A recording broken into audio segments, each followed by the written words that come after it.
அனைவருக்கும் வணக்கம். இன்றைக்கி திங்கக்கிழமை காலையில் எப்பவும் போல் நம்மளுடைய ஒர்க்லாம் ஸ்டார்ட் ஆகிடுச்சு. இன்றைக்கி டே வந்து ரொம்பவே வந்து ஒரு சந்தோஷமாக தொடங்குச்சு. என்னென்னு பார்த்தீங்கன்னா, கதவை திறந்துட்டு யதார்த்தமாக நம்ம வீட்டு மேலே பார்க்கும்போது பார்த்திங்கன்னா, அந்த செடியிலேருந்து பூ விட்டுருந்துச்சு. உடனே அதை உங்கள் கூடயும் ஷேர் பண்ணணும் அப்படின்றதுனால அதையுமே அப்படியே வீடியோவாக எடுத்திருந்தேன். இந்த செடி பார்த்திங்கன்னா வாங்கி ஒரு வருஷத்துக்கு மேலேயே ஆயிடுச்சு. ஆனால் பூ வரல. ஆனால் செடி மட்டும் நல்லா வளரும். இப்போ நான் காமிக்கிற சைடு செடி பார்த்திங்கன்னா டல்லாக தான் இருக்குது. இந்த செடி வந்து ஓகே வாடிடுச்சு போல் இருக்குது அப்படின்ற மாதிரி யோசித்தேன். பார்த்தா அந்த செடியில் தான் பூவே விட்டுருந்தது. ஒரு சைடு பார்த்திங்கன்னா நல்ல அடர்த்தியாக வளர்ந்தது. ஒரு சைடு வந்து கொஞ்சம் கம்மியாக தான் வளர்ந்தது. அந்த கம்மியாக வளர்ந்த சைடு தான் பார்த்திங்கன்னா பூ நல்லாவே இருந்துச்சு. ரொம்ப நாளாக எதிர்பார்த்துட்டு இருந்த ஒரு விஷயம் கூட இந்த செடியை சொல்லலாம். ஏன்னா இந்த மணி பிளான்ட்டு வச்சுருந்தேன் ஃபஸ்ட்டு. அதுக்கப்புறமா வந்து இந்த செடி பூக்கடையில் பார்த்ததும் பார்த்திங்கன்னா ரொம்ப அழகாக அது கொடி மாதிரியெல்லாம் விட்டு நிறைய அந்த செடிங்க இருந்துச்சு. அந்த கார்டன்லேயே அந்த கொடி மாதிரி போட்டு அதை அப்படியே அழகாக வளைச்சி கட்டி வச்சுருந்தாங்க. அதில் நிறைய மஞ்சள் கலர் பூ விட்டுருந்துச்சு. சரி ஓகே, இது ஏன் நம்ம நிலைவாசல் கிட்ட அழகாக கொடி மாதிரி விட்டோன்னா நிலைவாசல் பக்கம் பூ பூக்கும்போது ரொம்ப அழகாக இருக்குமே அப்படின்னு சொல்லிட்டு தான் அந்த செடியை ரொம்ப குட்டி குட்டியாக வாங்கிட்டு வந்த செடி தான் நல்லாவே வளர்ந்துச்சு. ஆனால் வளர்ந்ததை கண்டி பூ எடுக்கல. ஒரு சைடு செடி நல்லா வளர்த்தி இருந்துச்சு, இன்னொரு சைடு பார்த்திங்கன்னா சரியான வளர்த்தியே இல்லை. சரி ஓகே, அது இன்றைக்கி பூத்து இருந்தது பார்த்திங்கன்னா ரொம்பவே சந்தோஷமாக. இது ஆல்ரெடி ஒரு பூ பூத்து வாடியும் இருக்குது. நான் அதை சரியாகவே கவனிக்கவே இல்லை. பார்த்தா இன்னும் 2 பூ வந்து இப்போ பூத்து இருந்துச்சு. சரி, அதனால் அதையும் அப்படியே வீடியோ எடுத்திருந்தேன். அதுக்கப்புறம் பார்த்திங்கன்னா அப்படியே நம்மளுடைய வேலைகள் எல்லாத்தையும் ஸ்டார்ட் பண்ணியாச்சு. இன்றைக்கி மைண்டே வந்து ஓரளவுக்கு அப்படியே ஒரு பீஸ்ஃபுல்லான மைண்டாக தான் இருந்துச்சு. அதுக்கப்புறமா நிறைய நம்ம சிஸ்டர்ஸ்லாம் வந்து நான் போன வாட்டி வீடியோஸில் கேட்டிருந்த கொஷினுக்கு ஆன்சர் பண்ணியிருந்தாங்க. உங்கள் வீட்டில் நீங்கள் ஸ்டார்ட் பண்ணியிருந்தீங்க, எப்படி இருந்துச்சு அப்படின்னு சொல்லி கேட்டிருந்தேன்.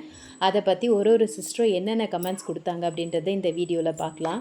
ஃபஸ்ட்டு வந்து எஸ்எஸ் லோகேஷ்வர் அப்படின்னு சொல்லிட்டு ஒரு ஐடியிலேருந்து ஒரு சிஸ்டர் வந்து கமெண்ட் பண்ணியிருந்தாங்க. அவங்க சொல்லியிருந்தது பார்த்திங்கன்னா, ஹாய் அக்கா, உங்களை பார்த்து தான் நான் வந்து 48 நாள் விரதத்தை வந்து ஸ்டார்ட் பண்ணேன்.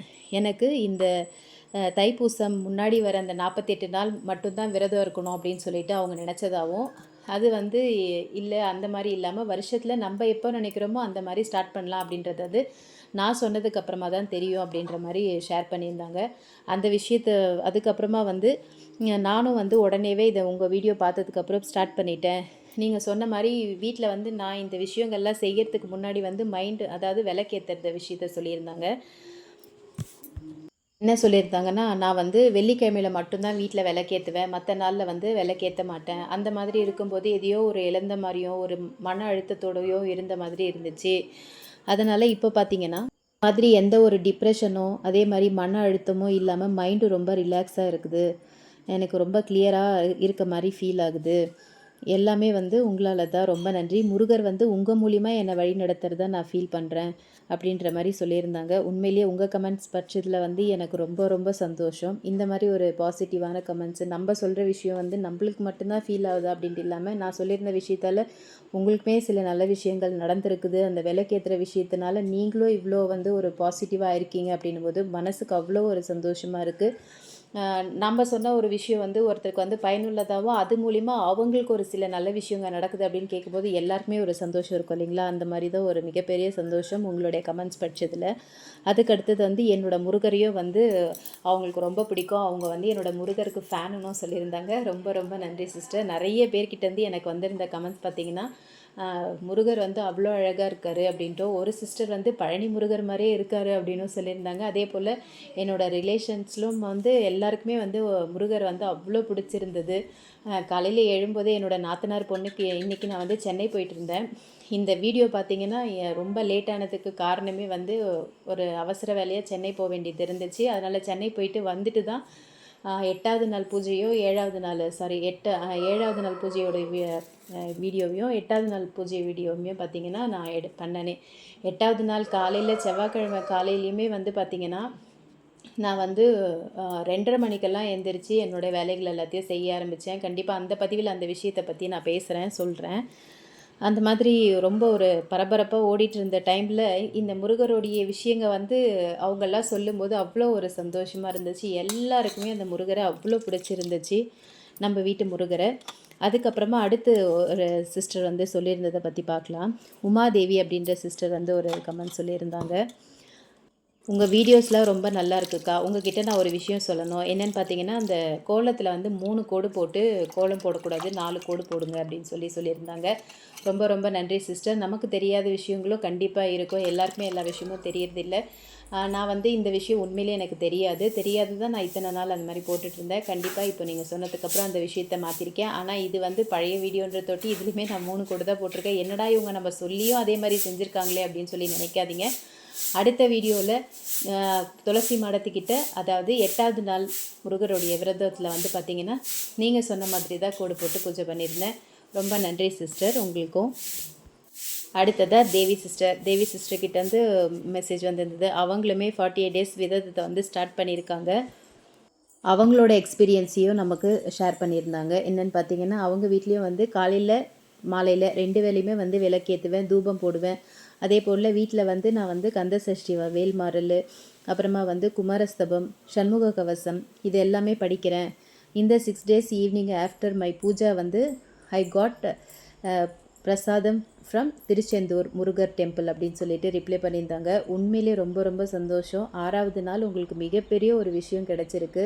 அந்த பிரசாதம் கிடைக்கிறது எவ்வளோ ஒரு புண்ணியமான விஷயம் தெரியுங்களா? கண்டிப்பாக நீங்கள் ரொம்ப பிளஸ்டு. நீங்கள் நினச்ச எந்த விஷயத்தை நினச்சி இந்த 48 நாள் விரதம் இருக்க போகிறீங்களோ அது கட்டாயம் நடக்குதுன்னு தான் உங்களுக்கு முருகர் வந்து அருள் புரிஞ்சிருக்காரு அப்படின்றது தான் இந்த பிரசாதம் வந்ததுக்கான அர்த்தமாக நான் யோசிக்கிறேன். ஸோ தொடர்ந்து வந்து உங்களுடைய பூஜை எந்த விதமான தடங்களோ இல்லாமல் நல்லபடியாக நீங்கள் 48 நாள் விரதத்தை முடிக்கணும்னு கேட்டுக்கிறேன். அதே போல் எல்லா சகோதரிகளும் வீட்டில் விளக்கேற்றுற விஷயத்தை தொடர்ந்து செய்ய ஆரம்பிங்க.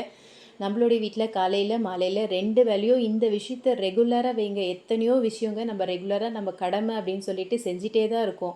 அப்படின்போது தெய்வத்துக்கான விஷயத்த கட்டாயம் செய்யறதுக்கு தவறாதீங்க. இதை பற்றி ஃபீல் பண்ண எல்லா சிஸ்டருமே வந்து கண்டினியூஸாக பண்ண ஆரம்பிங்க. கண்டிப்பாக நிறைய சேஞ்சஸ் உங்களோட லைஃப்பில் வர ஆரம்பிக்கும். அடுத்து ஆர்த்தி செல்வன் அப்படின்ற ஒரு ஐடியிலேருந்து மெசேஜ் பண்ணியிருந்தாங்க. அவங்க சொல்லியிருந்தது பார்த்திங்கன்னா, ஹாய் அக்கா, அவர் யூ, உங்கள் வீடியோஸ் எல்லாமே பார்ப்பேன், ரொம்ப நல்லா இருக்கும், இன்ட்ரெஸ்டிங்காக இருக்கும், தொடர்ந்து வீடியோஸ் கொடுங்க அப்படின்னு சொல்லியிருந்தீங்க. அதே போல் அவங்களுக்குமே வந்து இந்த தீபம் ஏற்றுற விஷயத்தினால வந்து நிறைய பாசிட்டிவாக இருக்கிற மாதிரியும் ஃபீல் பண்ணுறேன் அப்படின்ற மாதிரி கமெண்ட்ஸ் பண்ணிட்டு இருந்தாங்க. அவங்களுக்கு கல்யாணம் ஆகி 3 வருஷம் ஆகுது அப்படின்னு சொல்லியிருந்தாங்க.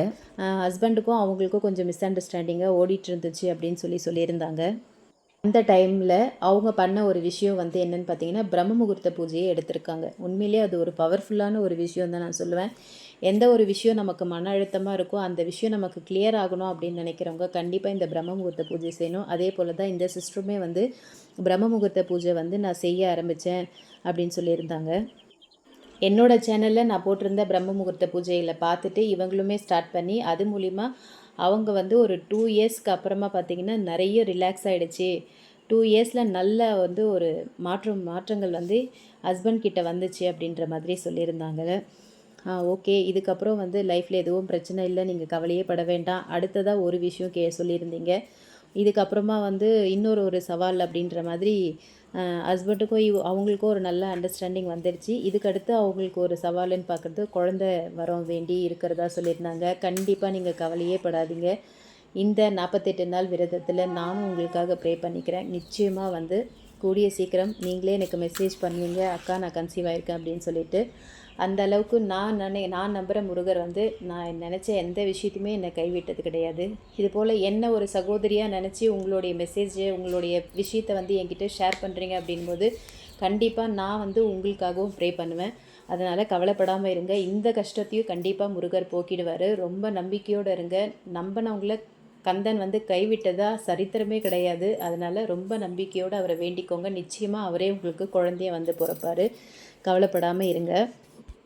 அடுத்ததாக நம்ம சிவரஞ்சனி சிஸ்டர் கமெண்ட் சொல்லியிருந்தாங்க. அவங்க பார்த்திங்கன்னா, மேம் நான் எப்போதுமே உங்களோட முருகருக்கு வந்து ரொம்ப ரசிப்பேன். நானும் எப்போதும் போகும்போது வரும்போதெல்லாம் அவங்க வீட்டில் இருக்கக்கூடிய முருகரையும் இது போல் அலங்காரம் பண்ணிக்குவாங்க போல இருக்குது. அதனால் அவங்களுமே என்னை போல தான் இருக்கிறதா சொல்லியிருந்தாங்க. உண்மையிலேயே அது வந்து நமக்கு எப்படி இருக்கோன்னா, நம்ம பண்ண அலங்காரத்தை ரசிக்கிறோமா இல்லை வந்து அந்த முருகர் அந்த அளவுக்கு அழகாக இருக்காரா அப்படின்றதே தெரியாது. அப்போ என்னை போல் வந்து நீங்கள் எல்லாமும் இருக்கீங்க. ஏன்னா நம்ம செய்கிற அந்த அலங்காரமா இல்லை முருகருடைய அழகா என்னன்றது வந்து எனக்கு உண்மையிலே சொல்லவே தெரியல. அழகன்னா முருகன் தான் அப்படின்ற மாதிரி தான் இல்லைங்களா? அப்படி தான் இருக்கார். ஒவ்வொருத்தர் வீட்லேயும் இருக்கக்கூடிய முருகரும் ஒரு விதமான அழகில் வந்து நமக்கு காட்சியளிக்கிறாரு. கண்டிப்பாக அது எல்லாருக்குமே அது ஒரு பழக்கமாக ஆயிடுச்சு. நம்ம பாஸ் பண்ணுறோம், பூஜை கப்போர்டை தாண்டி போகிறோம் அப்படின்னா உடனே அவரை பார்த்து ஒரு ரசிச்சுட்டு தான் அந்த இடத்த தாண்டுற மாதிரியான ஒரு மைண்ட் செட்டுக்கு வந்துட்டோம். ரொம்ப ரொம்ப சந்தோஷம் சிஸ்டர். அடுத்ததாக இன்னொரு சிஸ்டர் வந்து நவீன் உஷா 2377 அப்படின்ற ஒரு ஐடியிலேருந்து ஒரு கொஸ்டின் கேட்டிருந்தாங்க. முருகர் ட்ரெஸ்ஸு எங்கே வாங்கினீங்க சிஸ்டர் அப்படின்னு சொல்லிட்டு. முருகருக்கான ட்ரெஸ் பார்த்திங்கன்னா இது வந்து நவகிரகத்துக்கான துணி வந்து நம்ம துணி கடைங்களில் எல்லா கடையிலையுமே கிடைக்கும்.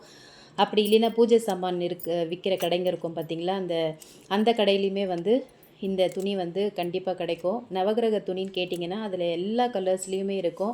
அதாவது 9 நவகிரகங்களுக்கும் எந்தெந்த கலரில் வந்து துணி போடணுமோ அந்த கலரில் வச்சுருப்பாங்க. நான் அதை தான் எடுத்தேன். அதில் கருப்பு கலரை தவிர்த்து மீதி எல்லா கலருமே வந்து முருகருக்கு ட்ரெஸ்ஸாக போடுவேன். அந்த மாதிரி பண்ணிக்கலாம். அப்படி இல்லை அப்படின்னாக்கா நான் வந்து என்னோடய வீடியோஸ்லலாம் பார்த்தீங்கன்னா இப்போது சமீபத்தில் ஒரு ப்ளவுஸ் பீட்டில் வச்சு முருகருக்கு வந்து ட்ரெஸ் ஸ்டிச் பண்ணி எப்படி அதை அவருக்கு போடுறது அப்படின்றதையும் வீடியோவை காமிச்சிருக்கேன். உங்களுக்கு அது பயனுள்ளதாக இருந்துச்சு அப்படின்னா கண்டிப்பாக செக் பண்ணி பாருங்கள். நம்மளுடைய லாங் வீடியோஸில் வந்து நான் கொடுத்துருக்கேன்.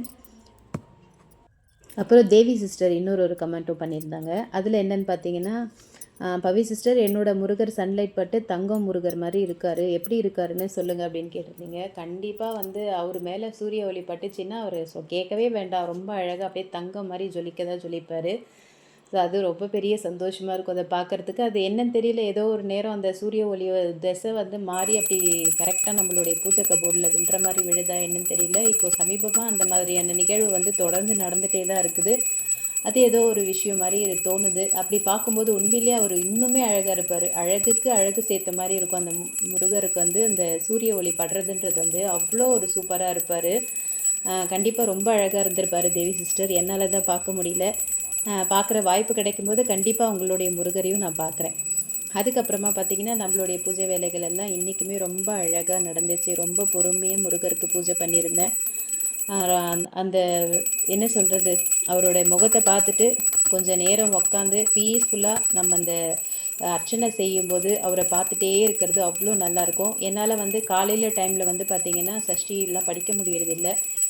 ஈவினிங் மட்டும்தான் என்னால் படிக்க முடியுது. அந்த டைம் நான் என்ன பண்ணிவிடுவேன்னா பூஜை, அதாவது சமைக்கிற வேலை டைம் அப்போது பூஜையை முடித்த கையோடவே வந்து செல்லில் ஆன் பண்ணி வச்சுருவேன். ஏன்னா எனக்கு வீடியோ எடுக்கிறதுக்கும் சரி சாங் போடுறதுக்கும் பார்த்திங்கன்னா இந்த ஒரு செல்லு தான். அப்படின்னும் போது வீடியோ எடுக்கிற வரைக்குமே வந்து நானாக அப்படியே மனசுக்குள்ளே வந்து ஒன்று மட்டும் நான் சொல்லிகிட்டே இருப்பேன். என்ன சொல்வேன்னு பார்த்திங்கன்னா, வந்த வினையும் வருகின்ற வல்வினையும் கந்தனென்று சொல்ல கலங்கிடுமே, செந்தில் நகர் சேவகா என்ற திருநீர் அணிவார்க்கு மேவ வாராதே வினை. இதை சொல்லி நம்ம நெத்தியில் திருநீர் வச்சு முடிச்சதுக்கப்புறம் வெற்றிவேல் முருகனுக்கு அரோகரா இந்த விஷயம் வந்து கண்டினியூஸாக இருக்கும். அதே போல் நம்ம அந்த அர்ச்சனை பண்ணுற டைம்லேயும் வந்து நான் இதை சொல்லி தான் வந்து அவருக்கு அர்ச்சனையே பண்ணுவேன். 7வது நாள் பூஜையும் பார்த்திங்கன்னா ரொம்பவே நல்லபடியாக முடிஞ்சது. நம்மளோட இந்த பதிவும் உங்கள் எல்லாருக்கும் பிடிச்சிருக்கோன்னு நம்புகிறேன். நம்மளோட சேனலுக்கு ஒரு லைக் பண்ணுங்கள், ஷேர் பண்ணுங்கள், சப்ஸ்கிரைப் பண்ணுங்கள். பக்கத்தில் இருக்கக்கூடிய பெல் பட்டனையும் ப்ரெஸ் பண்ணி வச்சுக்கோங்க. அப்போ தான் நான் போடக்கூடிய அடுத்த வீடியோவுடைய நோட்டிஃபிகேஷன் உங்களுக்கு வரும். கூடவே ஹைப்பி பட்டனையும் டச் பண்ணிக்கோங்க. தேங்க்யூ.